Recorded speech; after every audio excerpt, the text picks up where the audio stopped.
There's something deeply fascinating about how ordinary families endured the brutal winters of World War II with almost no fuel, no modern insulation, and strict rationing. Coal was scarce, electricity unreliable, and yet millions of homes stayed warm enough to survive the night, sometimes using nothing more than a single log. That wasn't luck. It was technique, it was discipline, and it was knowledge passed quietly between households, perfected under pressure. If you've ever wondered how people managed heat when resources were almost non-existent, you're about to discover practical methods that still work today, whether you're off-grid, cutting costs, or preparing for uncertainty. The secret was never the fire, but how the heat was controlled and stored. One of the biggest misconceptions is that wartime families relied on big fires. In reality, they avoided them. Large fires burned fast and wasted fuel. Instead, the goal was to create a slow, controlled burn that released heat steadily over many hours. People learned to choke airflow intentionally. By reducing oxygen, the log would smoulder instead of blaze, stretching its heat output deep into the night. A practical way to apply this today is by using a modern wood stove or even a simple fireplace with a damper. Once your fire is established, reduce airflow gradually until the flames settle into a slow glow. You're not trying to kill the fire, you're training it to last. That balance is exactly what wartime households mastered. Thermal mass turned small fires into long-lasting warmth.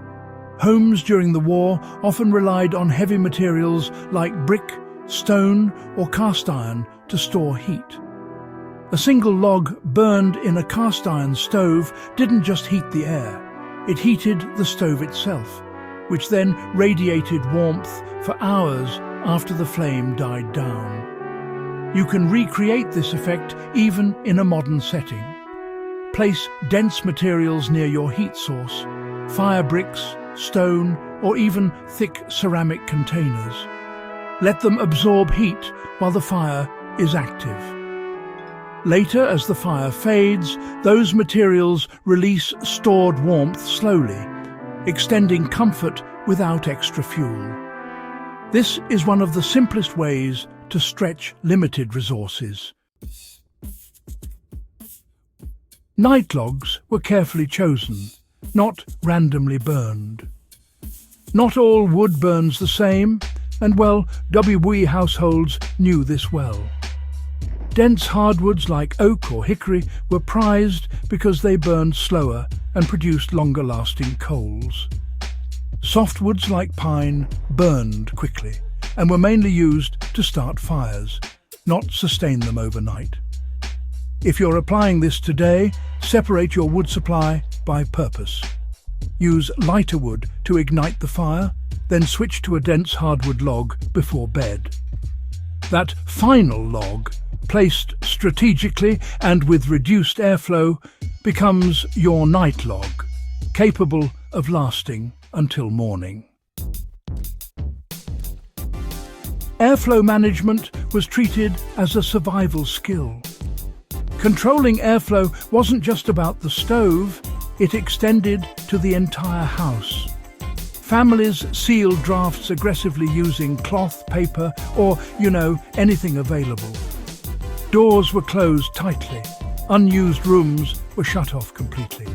The idea was simple. Heat a smaller space, instead of wasting energy trying to warm the entire house. You can do the same by focusing your heating efforts. Close off rooms you don't use. Block drafts under doors with rolled towels. Even minor airflow leaks can drain heat faster than you realize. Wartime families understood that heat lost is fuel wasted. Bed warming techniques reduce the need for overnight heating.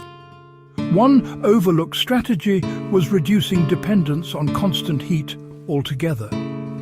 Instead of trying to keep the entire house warm all night, people focused on staying warm in bed. Heated bricks, metal pans, or hot water bottles were placed under blankets before sleep. Thick, layered bedding trapped body heat effectively. This is still incredibly useful. Warm your sleeping area before bed using a safe heat source, then rely on insulation, blankets, duvets, even thermal sleeping bags. By reducing the need for continuous heating, you conserve fuel without sacrificing comfort. Ash management extended the life of the fire.